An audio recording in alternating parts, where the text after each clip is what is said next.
Hello everybody.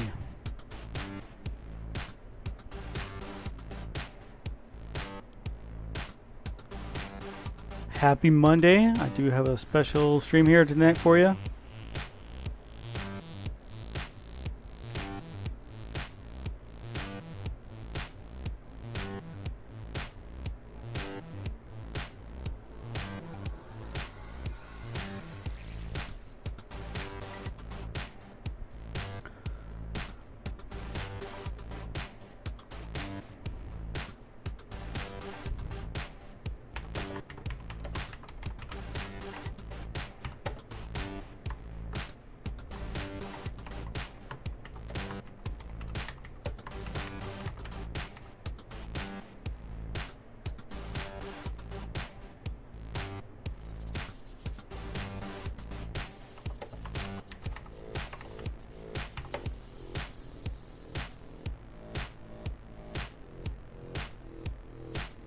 We add a few more comments to the description and then we all set.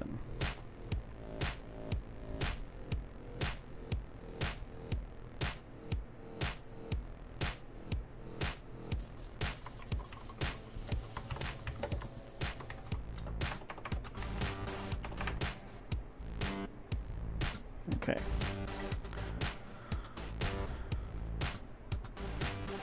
$15 more seconds.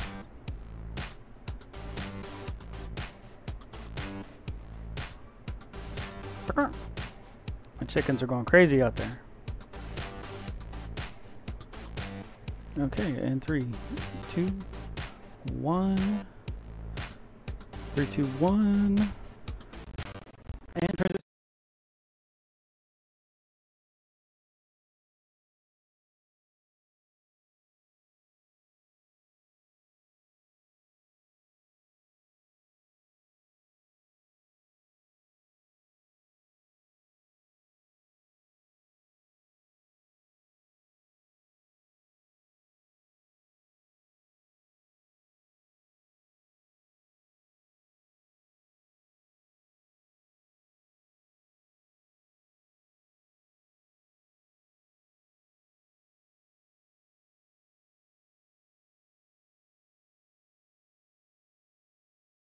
Go ahead and jump into today's, let me switch this around, and then let's jump right into today's 3D printing news.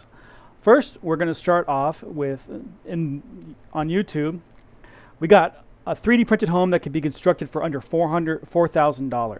This is so the reason I chose this story today is because I recently was looking for a new place, and I kind of wish I could have just made a 3D printed house. So let's scrub to the video here. I don't think you'll be able to hear any audio, but hey, that's a cute little house for $4,000. I would absolutely love that. It'd be nice to have the land too, but hey, maybe 3D printing can help build this stuff faster. I don't know. Anybody out there that's in construction, tell me how much it would cost to build this house right there. So this is at Tech Insider. Go ahead and go over there and shoot them. They got some really good stuff. I actually am very engaged with that channel, so that's one of my subscriptions. Go over there and shoot them a like. Let them know who sent you. But, you know, you got people living in things like this. You got global homelessness. We want to change that. So this is in Austin, Texas. So I wouldn't mind living in a 3D printed house. I hope it would be kind of cool. It looks nice in there. I bet the cleaning, I want to know about the heating and stuff, how they do the electrical. So go ahead and go watch that video and see it. All these videos I'm going to list off today are in a playlist down below, so we can just talk about them briefly here. And at the end of my video, you can just go ahead and click on that playlist and just knock out all your 3D printing watching for the day right then and there. Let's go ahead and check on my position. Hey, we still look good. Awesome. We're going to go ahead, and while I'm talking, go ahead and chat up in the comments. I do want to see you guys in there engaging and talking and seeing how things are going. Oh, we got a lot of comments already. Okay. Is the audio still good? Hello? Let's check the audio. I'm being told my audio is not good.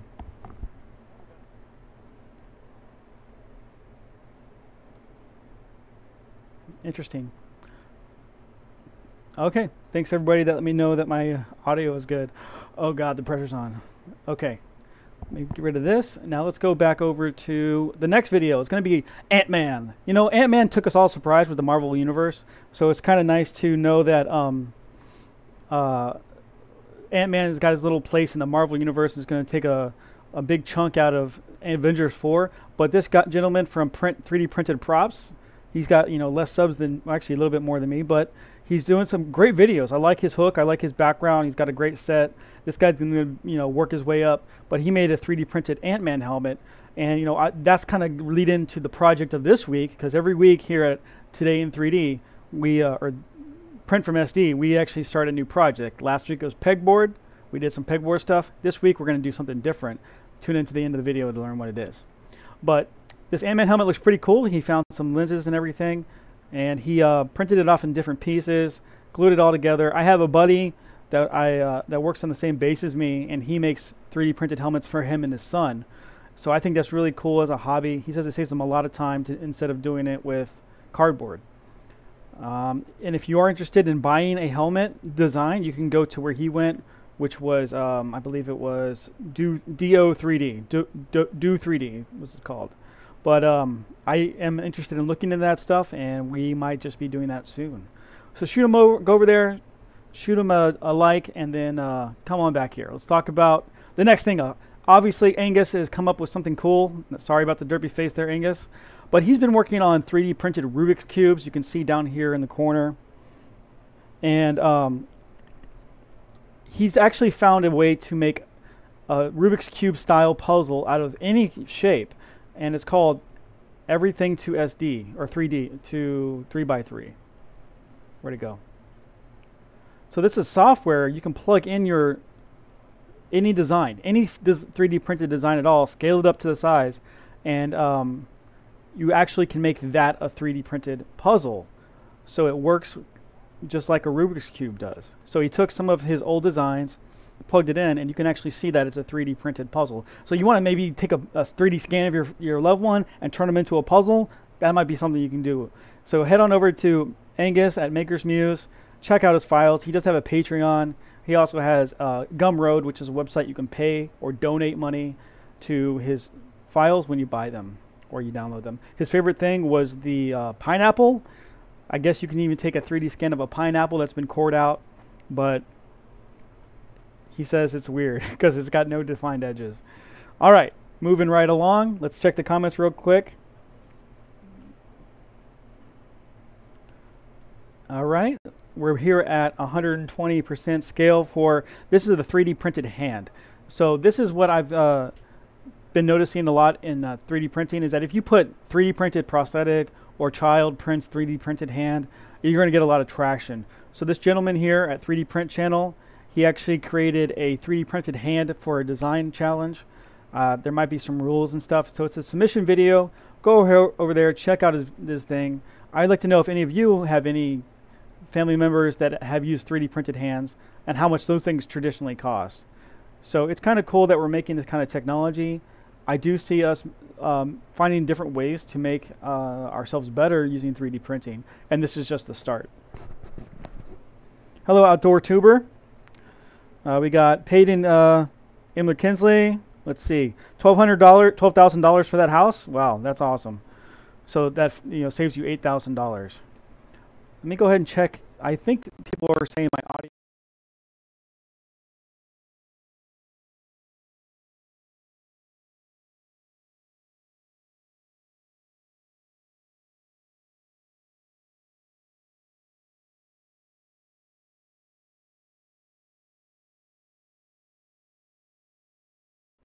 Okay, let's just checking the audio on that camera. It doesn't work.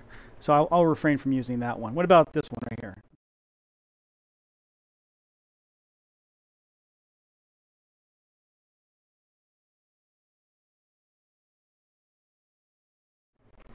Okay, we're back here.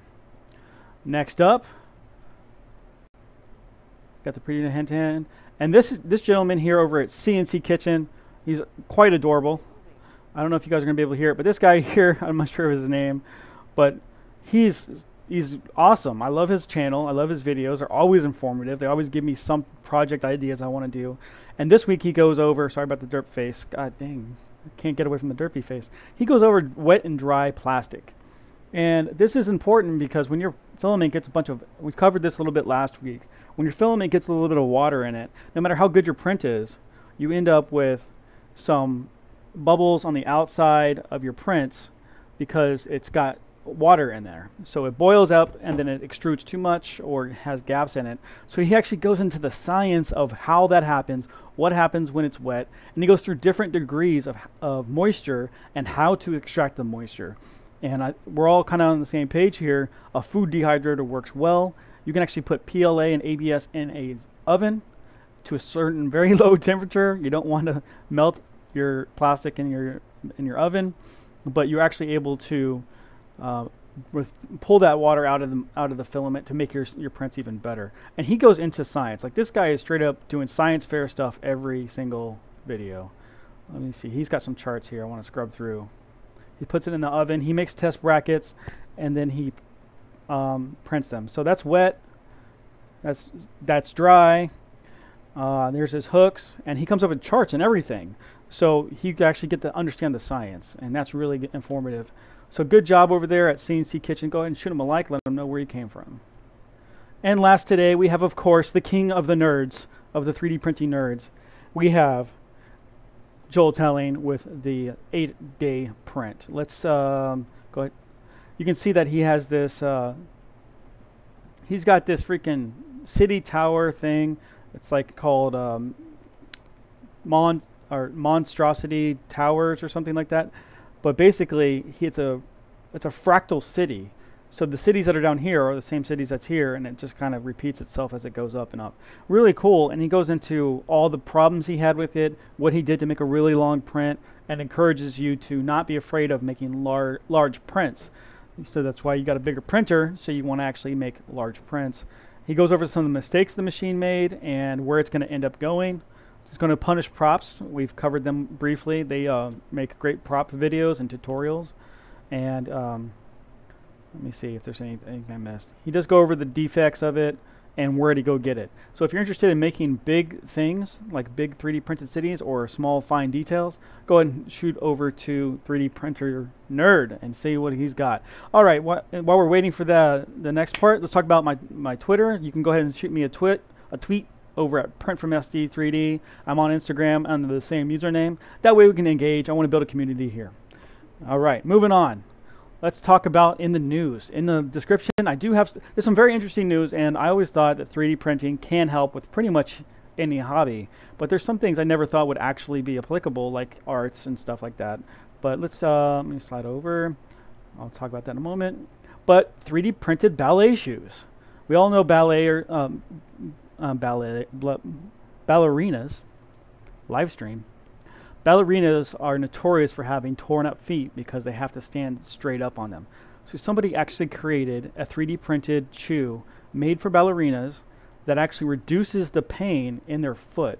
And I think this is genius. This is the perfect application of 3D printing to actually help something. They only last for 10 hours is what I'm seeing. But they actually, or most of them only last for 10 hours, but these shoes actually last up to 30 hours. So you can actually make your own custom-made shoes that would hurt less, probably give you better performance, and and better life out of that ballerina, better quality of life. So that's what we're all about here in 3D printing. Go ahead and check that article if that's something interesting to you, or if you know any ballerinas or aspiring dancers, shoot them this link. That way they can actually see that 3D printing can help them out. All right, researchers are developing, this is something we all want, is we don't want to stand by our machines and watch it all the time. We set up webcams, we set up Raspberry Pis so we can watch it. But this organization actually created a monitor that will do it for you automatically and detect whether it's faulty. So there's a lot of science. I can't really get into all this, but basically researchers developed a machine learning method for 3D printing processes monitoring. It looks at the print from a few different angles, and it uses the light shadow to detect whether there is a problem. So jump over there. It's kind of a long paper, but it allows you basically to monitor prints in a more scientific way and detect whether there's something going on with it. I think the next step for this would be that it would automatically just make changes to it, to the code, or restart it for you. So that'd be kind of cool in the long run.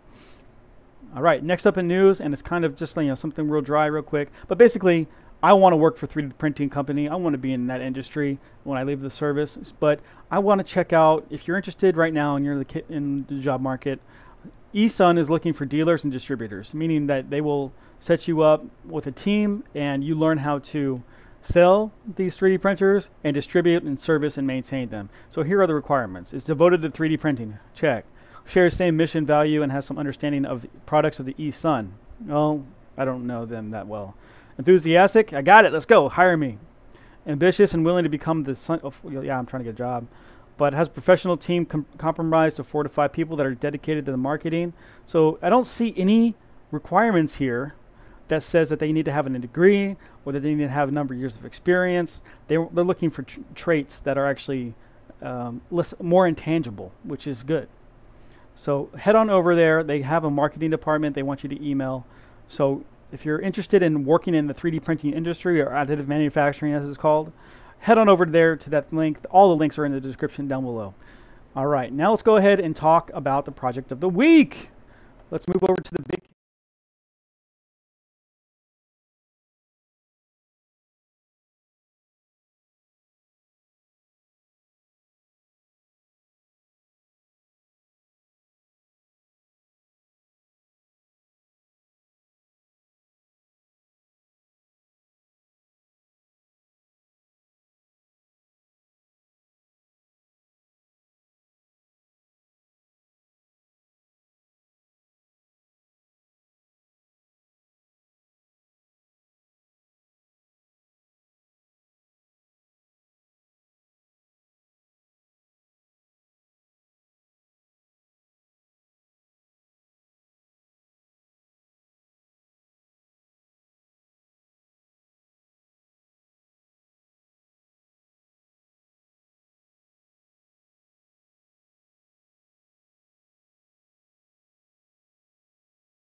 The first one. All right, we're back here. I'm just going to go back to this one, guys. So let's go back, and I'll just come up with something. Here we go. That right there. We're just going to do that for now. That good?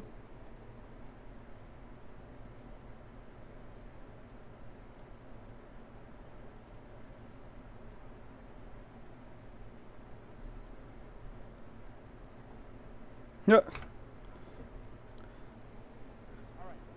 All right. So we're going to cut that from the final version. Wow, that's super annoying. I can't figure out how to turbo test all this stuff. So we're going to go back and we're going to do something fun this week. What we're going to do is, instead of pegboard, I did the pegboard stuff last week and I learned how to do that. And I got some stuff up there. I don't know if you could see it or not. But basically, we're going to actually do some fun Iron Man stuff. I have an Iron Man poster here in the background that I got for my birthday. Let me see if I can make this a little bit larger so we can all see things. Work with me here, people. Work with me. There we go. Almost like it's supposed to be there. Okay.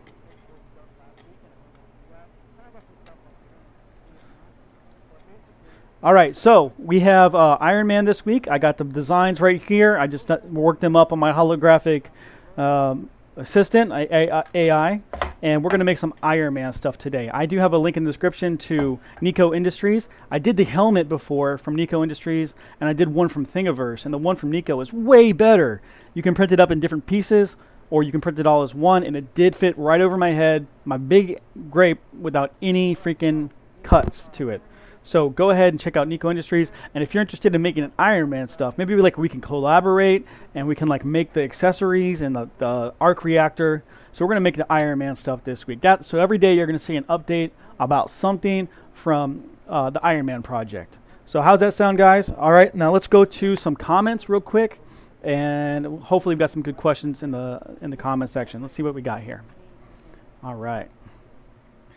It's gonna go back, go back, go back. A bunch of things about sound going bad. I need to figure out how to do that. Jeffrey's a good guy. Is that the guy from CNC Kitchen? No sound. Yep. So we're talking about moisture. I don't see any questions in here. Okay, guys. I'm gonna try to keep this tight. I still will be available on Twitter after the stream. So just shoot over to Twitter if you're interested in Discord. Let me know. I mean, I'm not going to set up a bunch of different social medias if people aren't very interested in that. So smash that thumbs up. Thanks for this cute view. I appreciate you guys tuning in today, and have a great day. Print on, my friends. Print on.